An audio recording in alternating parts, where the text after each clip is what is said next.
All right, here, folks. It was really hard. Okay, Dr. Andrew Blake. Dr. Blake. Oh, thanks. We have tests, right? We're going to do the part 2 on Thursday. That's 2 free response questions. I got our review here. We're going to kind of buzz through. I'll give you guys chances to work on stuff periodically, and then we'll run through some answers. What's up? Wait, so do you want us to call you Dr. Kool-Aid? I haven't actually graduated yet, but it's everything is fine. It's a formality. Yeah, I didn't go to a million years of evil graduate school not to be. When do you graduate, Mr. Kool-Aid? I don't know the date. I'm not going. You're not going to your graduation? Yeah. What? When is it? I don't know. It's some weekend date. I don't know. It's gonna take forever. We should all go to your graduation. You have to get tickets. Like there's a whole thing. Like you can't walk in off the street and be like, "Yo, I want to go to this graduation." Oh, it's at Oakland, right? Yeah. Oh, my uncle went there. All right, here we roll. So we have some review questions here that I've put together, starting 7-1. Here we go. Boom. Take something out. Try them. I'm going to give you guys some time, and I'll run through my answers. Shouldn't use a calculator until I tell you to. There should be a no calculator problem.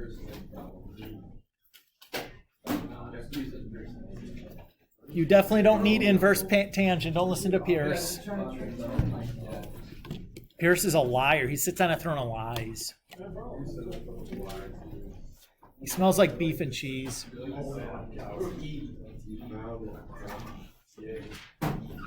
I was thinking, should I bring in something like fun on Tuesday? I'll celebrate our last test. The dessert.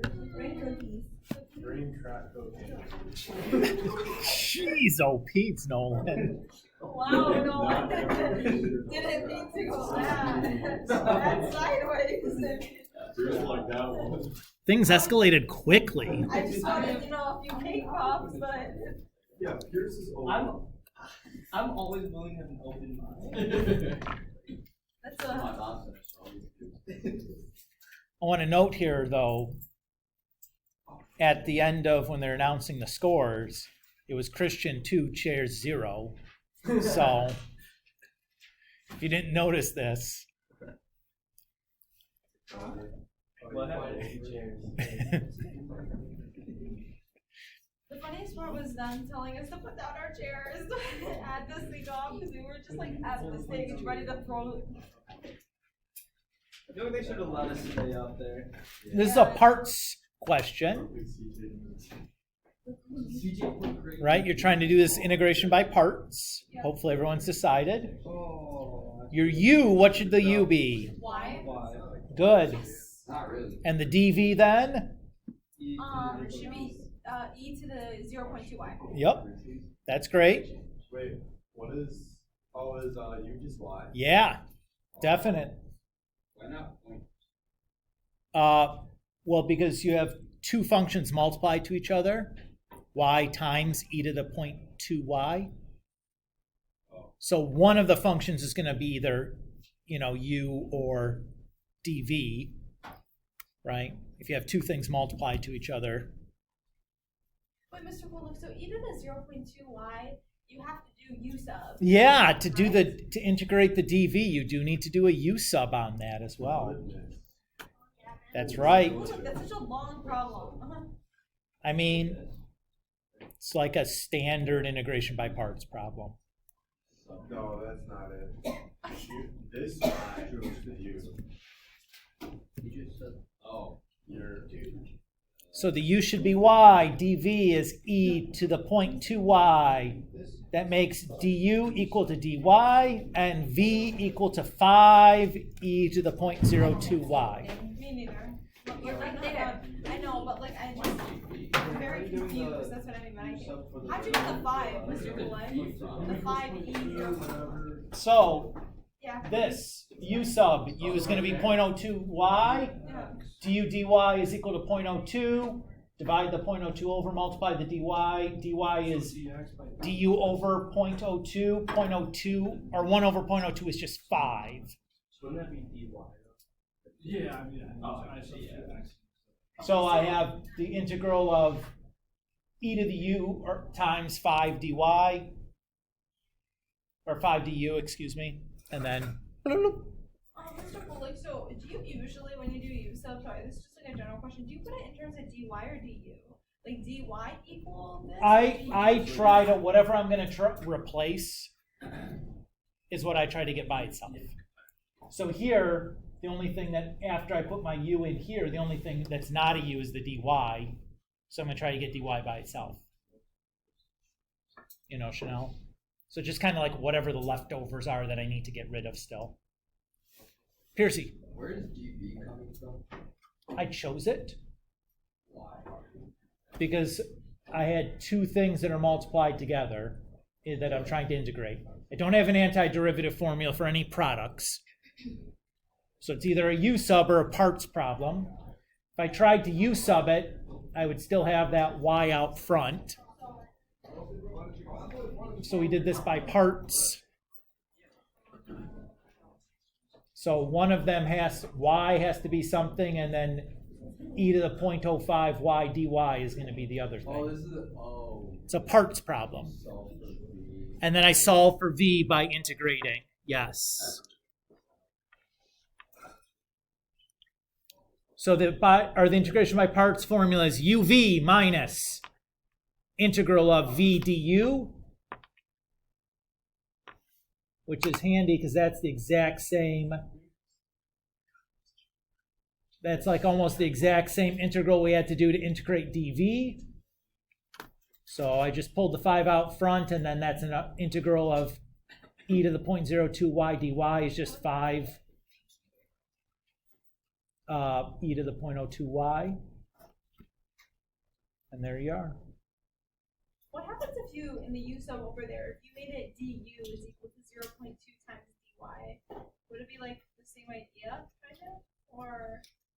Yeah, but what are you gonna, where's the 0.02 over here? Right? You're integrating this. You don't have 0.02 dy, you have just dy. So how are you going to substitute du in if you don't have what it's equal to over here, kind of thing? Like, could you do like for example, e to the u times du, like times like 0.2 du? I don't think I'm making any sense. No, you couldn't do that Oh, okay. because du isn't equal to, or 0.2 du isn't equal to dy. Du divided by 0.2 is equal to dy. Okay. And you could put that in, but 1 over 0.02 is just 5. So I just simplified it. So like what if I did, for example, like 0.2 times dy? Sure, but the problem is that you don't have over here, this is what you're integrating, right? All you have is dy. You don't have 0.2 times dy. Oh, okay. So you can't substitute du in because you don't have what it's equal to in your problem, Oh, got it. right? Okay. That's, I think it's just been like a really long it's day. part of it is because you haven't written it down. Yeah, that's true. You know, you're not writing it down real time because have a bunch of these things to go through, so I can't like give you 10 minutes to walk through it carefully, It's okay. you know. All right, next one. This is a 6.5 and 7.1 question. 6.5 was what? Find the average value of tan inverse 1 over x on the interval from 1 to root 3. Average value is 6.5. 7.1 is parts. It's 1 over b minus a, right? Yes. Integral. Integral of a to b, f of x dx. Yes. Integral. Oh, wait. What does integral a to b mean? A definite integral? Oh, okay. Got it. Wait, so what's the 1 over b minus a? Oh, I know. B goes on the top of the interval, right? Yeah, it's always small to big on your interval, or on your interval. So, Oh, there's the integrated by part. yeah.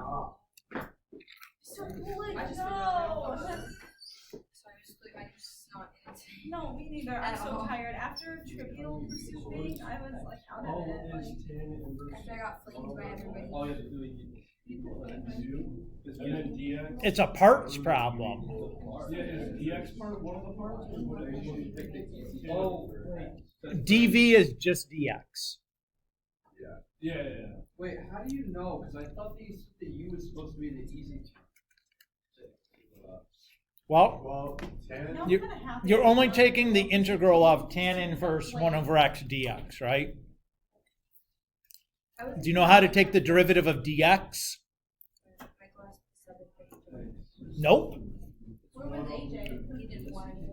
I don't have a clue. Wait, No, so you're- isn't this the? you use the chain Good. rule, right? I mean, I don't know. I still think you didn't deserve that much. Yes. I don't really care. Don't you do the inside? Oh my So that's- lord. Sorry. So that's where we're at, right? The average value is going to be this formula. Yeah, that's right. Yeah. This is a u sub, so u should be tan inverse of 1 over x. dv just dx. du is the derivative of that. To take the derivative of tan inverse 1 over x, we need the chain rule.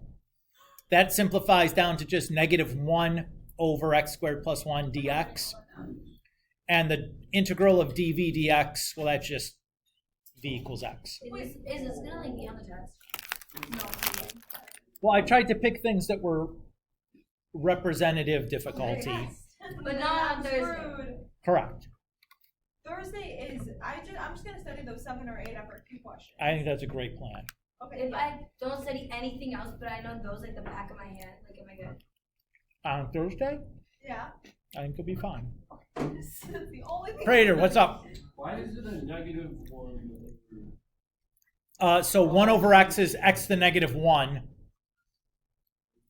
Right, when I do the chain rule, I have to take the derivative of 1 over x squared, or 1 over x, which is x to the negative 1.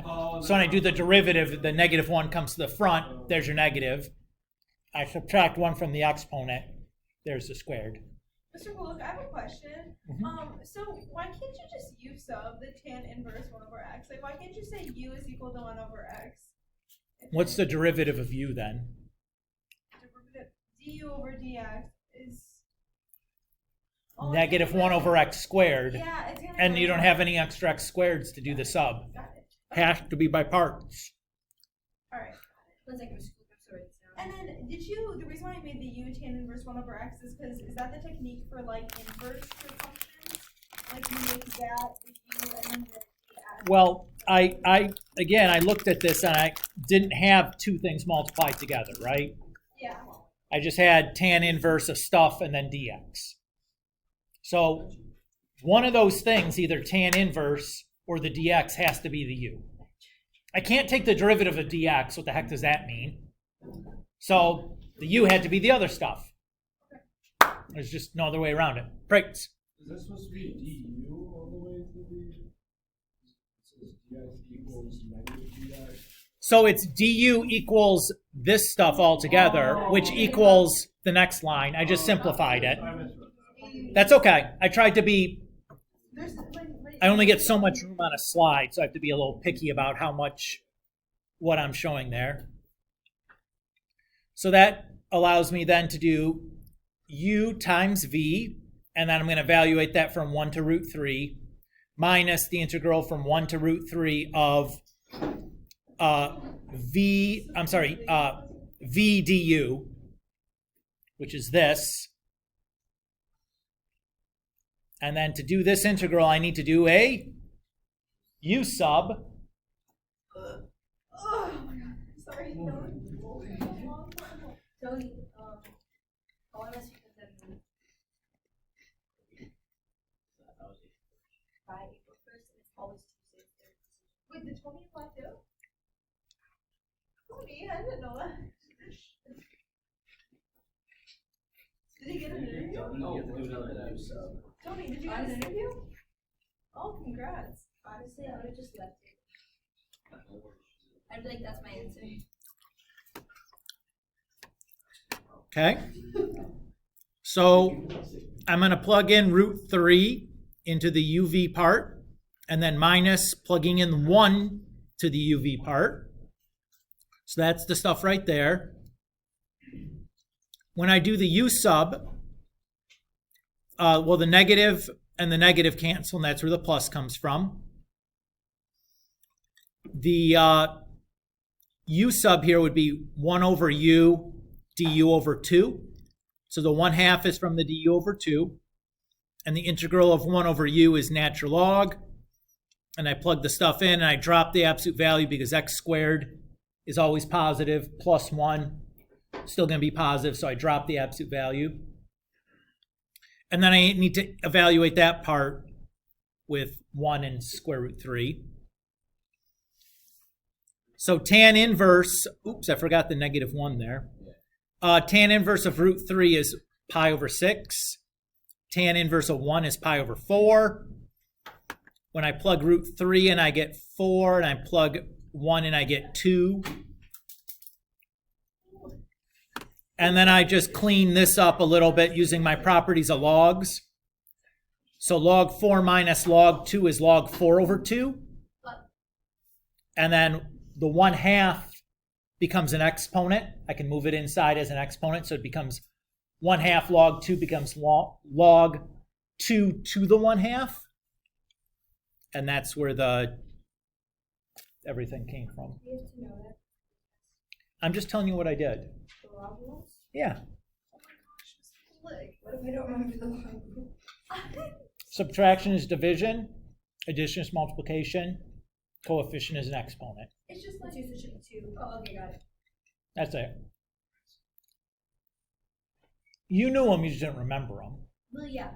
But like, I remember a lot of things. So. I haven't done this since algebra 2, Mr. Pulai. We did it last year in trigonometry calc. So the minus 2 and the 1/2 in front is just the like power of it? Correct. Okay. I'll use I'm pretty sure we do redo logs because we do logistic stuff. Now it's coming back to me. It's not coming back to me, I'll be really honest with you. It was Miss Morgan's. Yeah, Prates, what's up? Behind me. I'm just trying to get the understand where the pi over 4 and how you got those. Tan inverse of root 3 is pi over 6. Tan inverse of 1 is pi over 4. Well, we need to know that for. You should know your inverses or your unit circle stuff. The AP expects you to. Looks like Again, remember though, what is a 5? It's like 70%. It's like 68 out of 108 is still a 5. Plus you get partial credit, and like there's only like how many like, parts of the unit circle we need to know? Right. 12. I mean, it's really just one quadrant, and then you can just figure out what the signs are based on X and Y coordinates. So it's not, I mean, it's not bad. Piercy. So that like 68%, is that based on people not finishing the test or just not getting questions? So that's like points out of 108 is like a 68% in at least the 2020 guidelines, which is the last time I could find a score breakdown was a 5. So like, people are like, you said you're probably not going to finish all the questions. You might not, yeah. A lot of times you won't. People that like me do. Well, here's the thing, Pierce. It's just about like if the stuff you're able to finish is really good, and you finish 75% of it, and you're like, I nailed that 75%. You have a decent chance at getting a 5, but you don't have a lot of margin of error there, right? But would I nail that 77%? Okay. Let's move on to something that's a little bit easier here. Show that y equals 1/2 x times cosine x, bless you, is a solution to the differential equation y double prime plus y equals sine x. So I actually don't remember how to do this. You just need to find the second derivative and just plug it in. I remember. Hold on. Not chain, product. yeah, you remember that now. Yeah, I was gonna say, what is that again? Whoops, what was that again?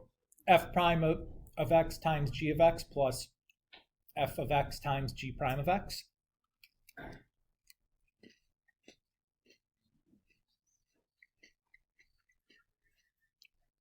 Is the derivative of cosine, is that just sine?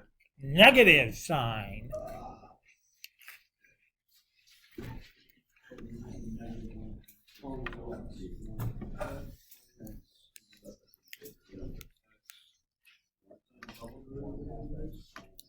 Can't stress how important it is that you know those antiderivative rules inside and out.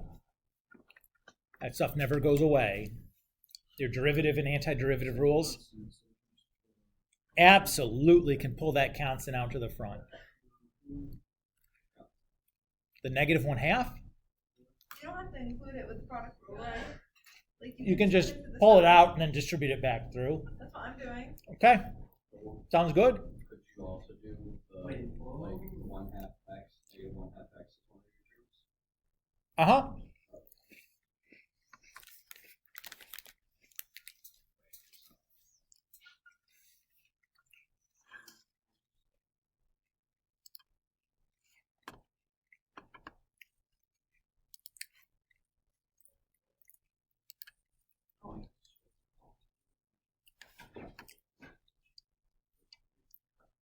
All right, let's see where you got. Oh, Mr. Cliff, I'm not showing it. Oh, okay. Okay, you can like I don't want it. I'm just want to have a chance to get to everything and talk about it a little bit, you know, like you guys starting and doing some and then talking about through the end of it is kind of how this has to go with an hour, you know.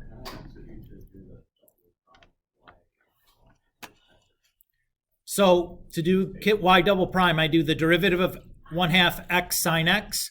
That's another product rule. So it's going to be 1/2 x, and the derivative of sine is cosine x, plus the derivative of x is just 1, so 1/2 sine x. And then I do the derivative of negative 1/2 cosine x. The derivative of cosine is negative sine x. So negative of a negative becomes plus. Is that cool? Yep. Then all I got to do is plug my y double prime and y back in. And I see the x cosine x's cancel out. And then the 1/2 sines add to give me sine. And I've done shown exactly what I was supposed to. Wait, how did she say 1/2 x cosine x minus 1/2 x cosine x? Like, because I got negative. This is right here is y double prime. And this is y.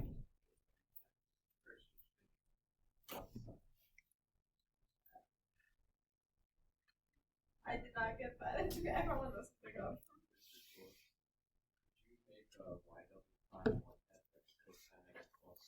Absolutely, you could have. I just copied and pasted the line before it rather than retyping. Okay. Is why it still had the 1/2 sine x's in it. Because I was just trying to do this quickly. So it didn't take me like an hour and a half to put this slideshow together.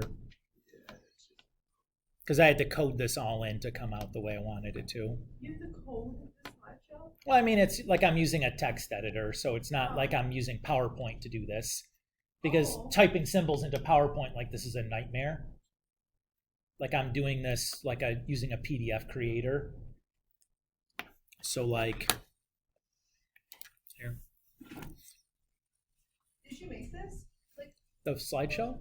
the text studio? No. This is just a program I downloaded or whatever. Okay. But like this stuff on the left is the syntax for the editor. So you typed all that code? Where's all the rest of my stuff here? Oh, it's because I'm looking. No. That's not right.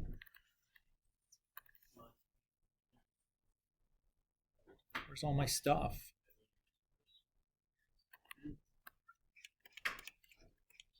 Well, that's weird. Real bad. Okay, well, whatever. We'll figure it out later. But you coded it in. Yeah. Wow. Yeah, and I wrote it so it would like the slides would come up the way I want them to come up, and like, you know, like so I have this is all shaded and it comes up like one like roll at a time or whatever. Wow. I could never. All right, 9-2 question. My favorite. Shown above is a slope field for which of the following differential equations? This is actually a pretty easy one. Yeah, I just can't remember how to do it though. Where's the straight line? Yeah, it's at y equal 2, y equal minus 2. Yeah, it's 2 to the negative 2, but. So, is it b then? Yup. Oh, it is. Let's go. So what's the slope for when the line is flat? 0. Well, yeah. So which one of these gives you a 0 when I plug in 2 and negative 2? For y, only this one. Awesome. That's it. That's all I need to do. That's like a 15-second problem if you know what to look for. Okay. So is that what doing best? Yep. Not, I mean, yeah. Yeah, where is that? Remember she said she. She's swimming. She's away swimming this week. Hold on here, either, in case you guys care. Yeah. I know. I think he's out howling at the moon, though, Ooh. because he's a wolf. Oh, then. Oh. All right. Notice he was gone in sight. Try this one. Find the solutions to the differential equation that satisfies the given initial condition. I have no idea. Oh boy. I remember it. This is separable. It's not linear. Are you just finding so you're just finding what G equals or You have to find what P equals. 1? No, I mean the equation for P. Oh. That also, when I plug 1 in, I get 2. Is this a cross multiply thing? Nope. That's one of them. We have a I would start by thinking of root PT as root P times root T. Are you trying to get P on its own? You want to get the P's on one side and the T's on the other so that you're able to integrate. Joey's got an idea, which is great. Yay, Joey. I get gt over the square root of p equals t square root of t times. Great. Integrate both sides now, homie. That's what I did too. I don't know what to do. Integrate both sides. Wow. That's where the issue arises. 1 over square root of 1 over square root P is P to the negative 1/2. You're so true. Whoa. Here's what's your phone going off? I actually think this is yours. Oh, why do you have a phone? It's Pierce a It was a gift. You wrote really well. Fine. It was given to me for extra. I sold you that for $50.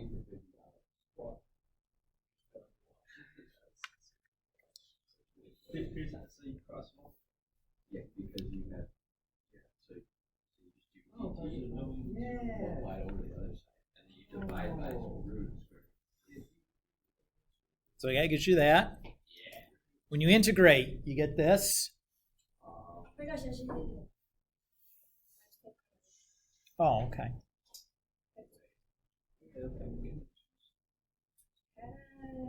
How do we do that? I finally got pushed right. 1 over root P is P to the negative 1/2. So when I do the antiderivative, I add 1 to the exponent, making 1/2, and then divide by 1/2. P to the 1/2 divided by 1/2 is 2 root P. I do the same thing with the T to the 1/2. I add 1 to the exponent, that's 3 over 2, and then divide by 3 over 2, that's the same thing as 2/3 T to the 3 over 2, and then I tack the plus C on. Do you know how long classes on Thursday are? 50 minutes probably. 50?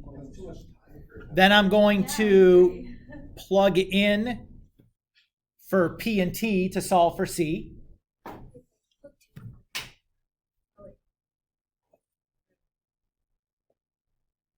So there's my C.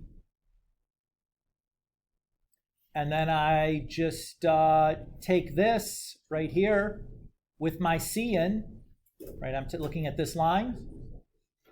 I divide both sides by 2.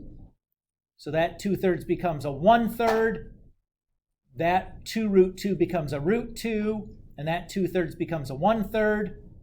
And then to get rid of the square root, I square both sides.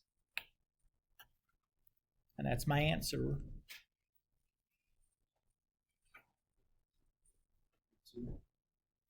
If you look at your FRQs, there's 2 types of FRQs. One of them is a differential equation 1. And then the other type is like an accumulation, like a 6-4 problem. So you should be able to do this kind of thing even for Thursday. What do you know that dt is d? Okay. How do I know that dt is what? Or how do you know that root d? How do you know that root p? Oh wait, no, why do you switch? I'm using the initial condition that p of 1 is 2. So when I plug 1 in for t, I can plug 2 in for p.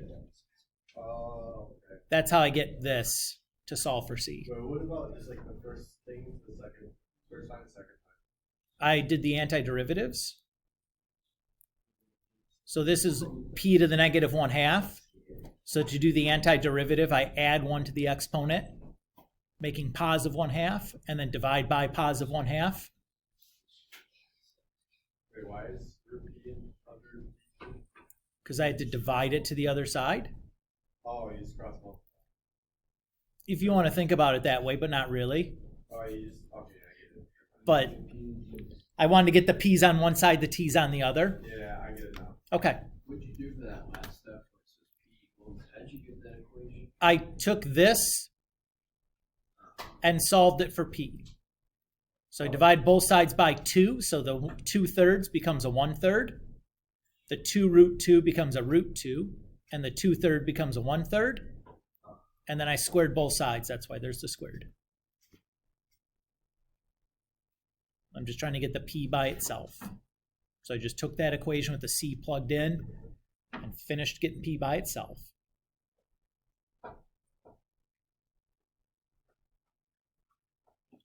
Is that cool, Pierce? Okay. What about this one? What kind of differential equation is this? Well, it's the linear differential equation as opposed to the separable. Sure. Yep. I have a general question. This Sunday, is it going to be our last practice of this school year, 9.3 and 9.5, or are we getting homework for those like additional topics we're going to be doing?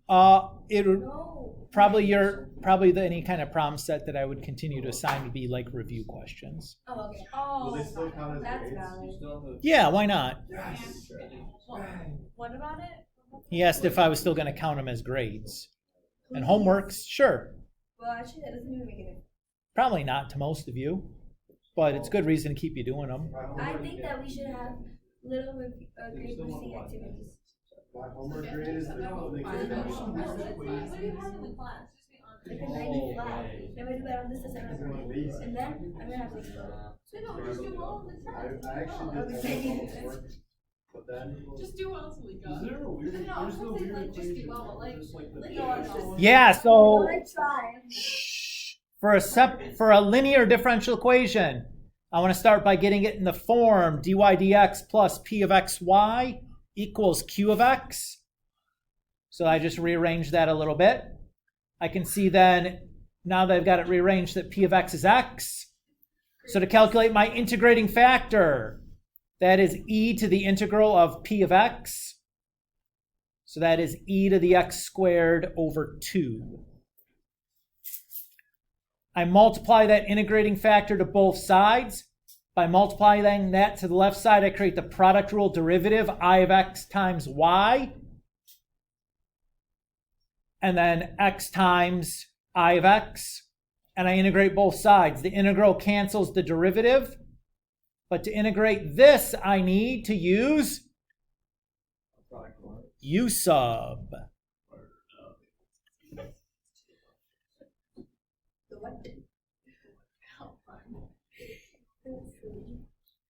Yeah, that's me taking the left-hand side. After I multiply by I of x, I always get the derivative of the product I of x times y. I can always do that condensing. Like with completing the square, you always get like a plus b over 2 quantity squared. It's the same idea. So the integral cancels the derivative, leaving me with just the e to the x squared over 2 times y. And then this becomes just e to the x squared over 2 plus c. It's like one of the easiest u sub integrals you'll ever have to do. And then I divide both sides by e to the x squared over 2 to get the y by itself. When I divide this by e to the x squared over 2, it's just 1. And then I have c over e to the x squared over 2, but I wrote it with a negative exponent because it's easier to typeset it when I was doing the coding.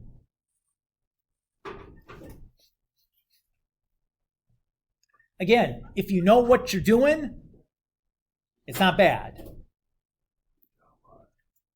You have to remember the formula, though, for the integrating factor, right? It's always e to the integral px. Braids, what's up?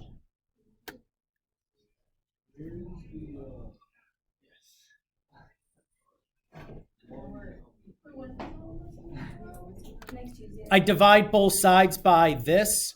So when I divide this by itself, that's the 1. I divide this by that, and I just wrote it with a negative exponent rather than a fraction. All right. 6-4. This would resemble something you'd have to do tomorrow. Oh, not the water. Not the drink. This is a calculator problem. You should take your calculator out if you're following along still, because I don't know that you could do it by hand. I think the integrals would be too yucky. Are we doing the thing where the tests are split? What? Is split in two? This is the calculator half that you're doing on Thursday. And then multiple choice is on, Multiple choice would be on the other half, the no calculator half, which would be next week. on Tuesday. Yes. On the same day as Gov and Bio. Oh my God. Oh, Oh wait, not Gov. EP Gov. I Yeah. know Gov actually. I have Gov on Thursday. I forgot. So right away here, folks, you should type in to your calculator. Uh-oh. What'd you do to me, man? It was All right. You should type in your calculator r of x into y1 and, r of t into y1 and d of t into y2. You'll be using those frequently. You don't want to have to keep typing them in over and over and over again. Just get them in your calculator as soon as you see a problem like this.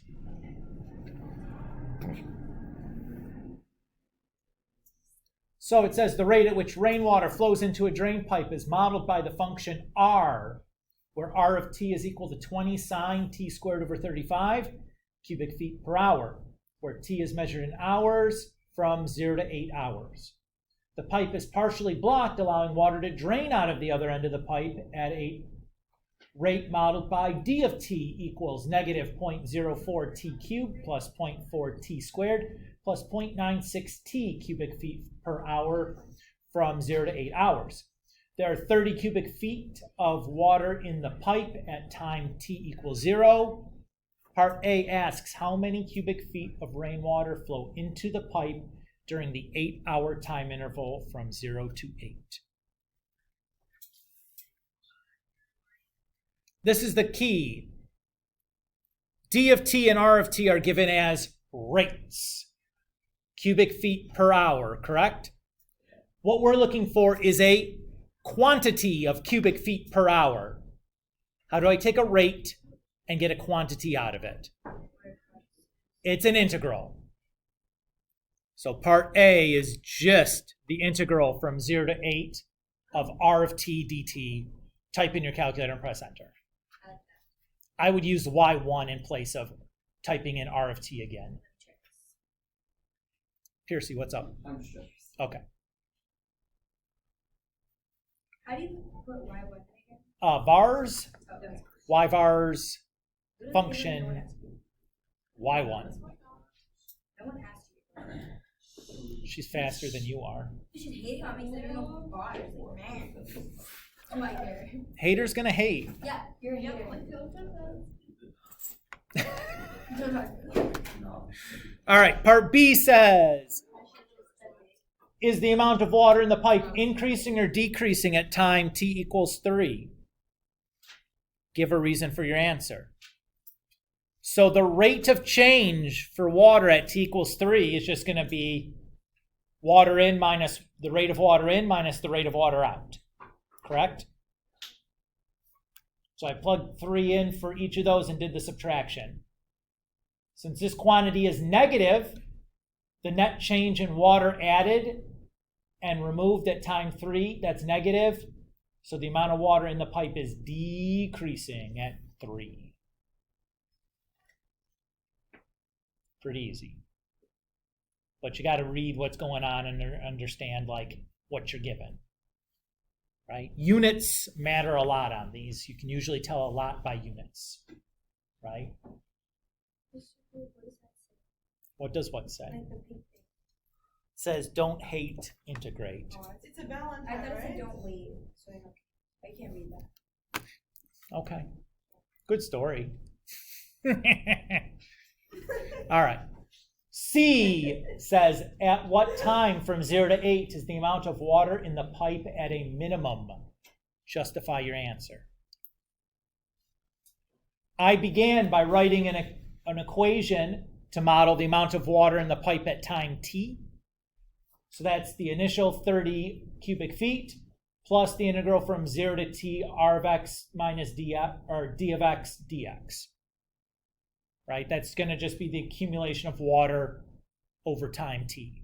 Right? The water in rate minus the water out rate will give me the rate in which water is accumulating. Everybody's cool?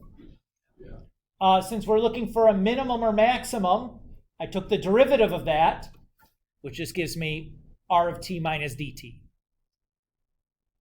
Everybody's cool? Derivative of 30 is 0. Derivative of the integral cancels the integral, and I do the chain rule to put the t in for x. I'm going to set that equal to 0 and solve. I used my calculator to do that. How did I find t equals 3.27 on my calculator? Yes, I graphed r of x and d, or r of t and d of t on my calculator and found the intersection inside of 0 to 8. So I only looked at the intersections inside of that window, which is convenient because we already typed in r of t and d of t into our calculator already, so it's easy to do.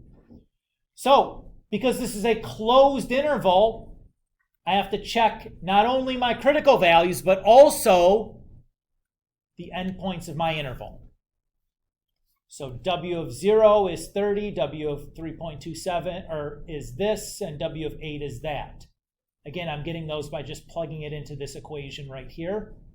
I did all of that into my calculator. Everybody's okay? Which one of them then is the minimum?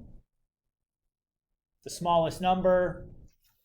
So by the closed interval method, the absolute minimum for W of t occurs at about 3.27 hours. Got to make sure you check the endpoints on closed intervals. If it was an open interval, all you need, you could do a first or second derivative test to see if there's only one minimum, then you know it's going to be the absolute minimum there.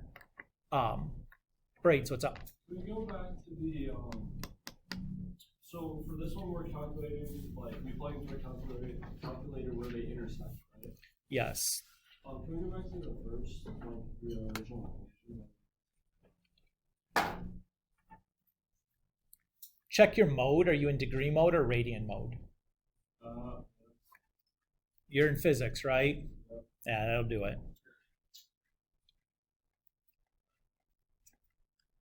And then the last question says, the pipe can hold 50 cubic feet of water before overflowing. For t greater than 8, water continues to flow into and out of the pipe at the given rates until the pipe begins to overflow. Write, but do not solve, an equation involving one or more integrals that gives the time w when the pipe begins to overflow. So again, I'm going to be using that accumulation formula that I wrote in the previous problem, that w of t is equal to 30 plus the integral from 0 to t of r of x minus d of x dx. And I'm just going to plug in 50 for w, or 50 for w of t,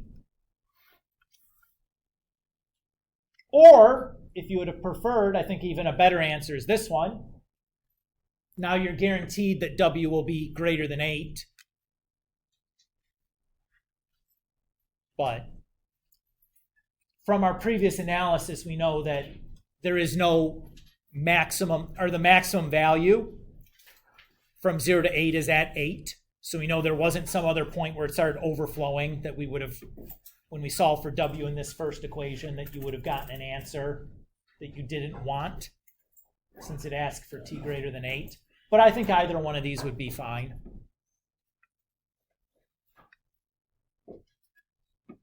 Everybody's cool? Cool enough anyways. So you'll have one similar to this as one of your FRQs. Again, if you look at the FRQs I gave you to work on, there are 2 types. There's a differential equation one and an accumulation one. So you'll definitely have an accumulation one similar to this. Your 6.4 questions will not resemble the textbook questions about work. They'll resemble more like these FRQ accumulation problems. That's good, because I didn't really like the fixed problems. Yeah, they're too physicsy for me. Yeah, very physicsy. I agree. I'm more into like basic accumulation, like you got the velocity and we're accumulating distance or something, distance traveled or something, Yeah, I was so confused. which is a little bit more straightforward, especially at this level. Yes, sir. So you said that for the test, we're not gonna have like those weird shape accumulation problems? Or will we- Will not be, I did not base your textbook or your 6.4 questions on the textbook 6.4 questions. So Stuff like this. I based them on the FRQ stuff or the multiple choice stuffs. So, but tomorrow or the next class is just 2 FRQs. I would study the FRQs. But to get ready for the other half, which I think will be the more challenging half, you definitely want to study, textbook problems similar to what I've shown you here, as well as the MCQs. For Tuesday, right? Yeah, for Tuesday. So, textbook, are you going to put any textbook problems? I think I did already. Okay, perfect. So I was just going to study those and then that for Qs. Yeah, let's double check. So let's look at 4th hour since you were in the 4th hour. Make sure I did it. Aren't only 6.4, are they? No. They also include like chapter 9 stuff. Like 9.1, 9.2, 9.3. But not 9.5. Which is the linear differential equation ones. So yeah, Chanel, I put some suggested problems. Perfect. So I have 3 tests on Tuesday. I'm sorry. No, it's okay. But this was what you wanted though, too, Yeah. right? We talked about this well in No, advance this and will like help. Yeah. it was better than trying to cram it in this week. It's also Tuesday. Oh, that's not nice. I was going to take the second half on Thursday after school, but I'm going to be on Wednesday. So. Yourself forced. Cool. Yeah. Dude, I Have fun. Thank you. Is that where you want to go? One of my options. Okay, cool. I thought you were in math class. I was. Supposed to do like personal.